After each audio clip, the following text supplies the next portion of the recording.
Right now, we're going to hear a story from Steve Katz. He's willing to give his name and everything, and everyone should hear it. And what would you think if you were in a coma and you could hear everyone discussing that you're going to be a vegetable the rest of your life and it's now time for you to be disconnected? Well, this is what happened to Steve over here, and Steve is going to start telling his story right now, exactly what happened. Go ahead, Steve. Hello, everyone. Let me tell you how this started and how it progressed. Back in 1983, I was 22 years old, and one day I felt numbness in my extremities, my fingers and my toes.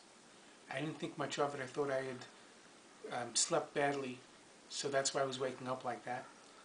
I was teaching in those days, and during the course of the day, my tongue stopped to move. So I started sounding like this. I was very nasal. And my lips stopped to move also. That evening I went home. I stayed away from my parents so they shouldn't notice and be worried. The next morning I woke up and my right eye was closed. And I felt very weak. Later on that day I thought it was time to go to the hospital. They did tests on me, including shooting strong currents of electricity into very sensitive areas of my body, such as my lips, my tongue, my earlobes, my eyelids, my eyebrows, my cheeks, and other very, very sensitive areas of the body, with 50 volts and up to, I think it was 100 volts of electricity. Some I felt more, some I felt less. Then they took pictures of they took x-rays of my lungs. And when they showed them to my parents, my father asked, where are his lungs? Because they didn't show on the x-rays. So the doctor said to him, you see those two pancakes at the bottom of the x-ray? Those are his lungs. And they put me on a respirator. One by one, my organs stopped working, and my face froze, and my other eye closed.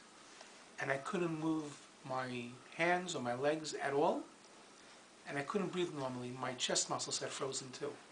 Everything was frozen. A few days later, this was on a Wednesday, I believe. On Friday, I was in New York University Medical Center. The rabbi that's there came in to give me vidui, which in Judaism is like right before a person dies, it's like a last confession type of prayer. The non-Jewish version would be called last rites. Last rites, correct. So I was able to move, for some reason, 2 fingers, and I waved them away with those 2 fingers. All my senses left except for one. In fact, today I still have a very poor sense of smell and taste. And of course my eyesight was gone, but I could hear like a bat. The following day was a Saturday. On that day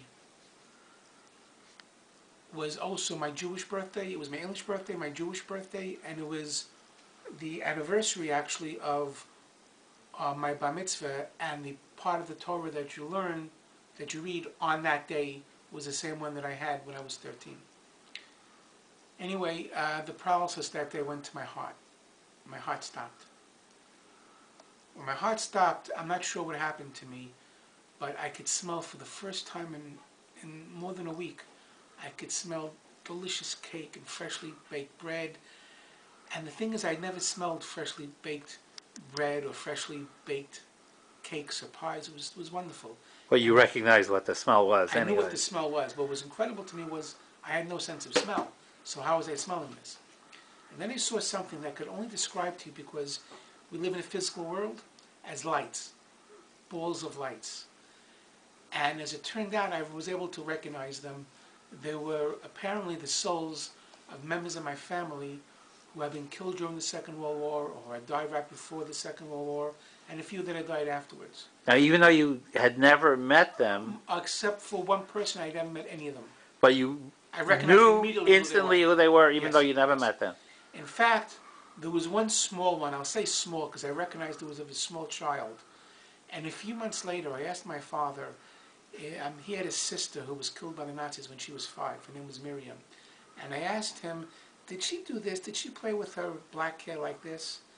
Now, there was no way really to know, for me to know if it was black or brown or red. I didn't have no idea. And he said, yes. How did I know that?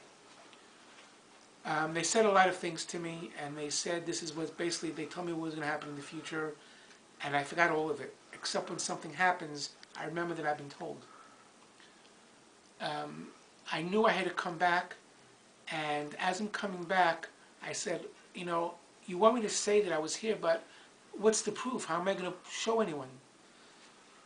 Someone who died after liberation, he actually survived the concentration camps. An American soldier gave him a piece of fudge, and that killed him. He was my father's oldest brother. His name was Moshe. And he came to me and he said, your father and I had a very bitter fight just before World War II started. They were living in Lithuania. So the summer of 1939, they got into a very bad fight. My father had accused his oldest brother of stealing a soccer ball. He said, I didn't steal it. Your father had put it away, and he'd forgotten where he put it. And I'm going to tell you now that he put it in the chest in the attic of the house where we lived. A couple months later, when I was able to tell my father, I said, you're going to think I'm crazy, but this is what happened. An expression came over his face, and he realized he had forgotten completely. And he'd been arguing, he'd had this thing with his brother all these years apparently. He'd never let go of that. He loved his brother, but that one thing he kept all these years apparently. And he realized he had falsely accused his brother. I came back, and I opened up a little bit the one eye I could open up, a minimum amount, and I saw my best friend there. His name is Randy Settembrino. He's the owner of the Blue Moon Hotel in Manhattan. And the 3.5 months I was there, he came every single night. Now, he worked till 6 o'clock on the afternoon on the Lower East Side of New York. Afterwards, at 6 o'clock, he would leave work, come to me. I was in East 34th and First Avenue, which is about 45 minutes to an hour. He would stay till 11 o'clock when they would throw him out. He would then have to go cross town to take a train back to Brooklyn, and he would show up at his house at approximately 12:30, and the next day his day started at 6 o'clock all over again. My heart had stopped, and none of my organs were functioning.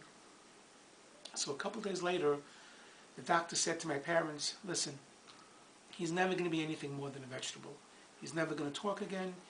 He's never going to sit again. He's never going to move anything again. He's never going to open his eyes again. Let us unplug the machines that he's living on. Every part of my body was connected to a plug. I did everything with the machine. Everything. And he'll go to sleep, and he just won't wake up. He'll feel no pain. So my parents, who are Orthodox Jews, said, well, we have to ask permission. And they went to upstate New York to see a man known as the Square Rebbe.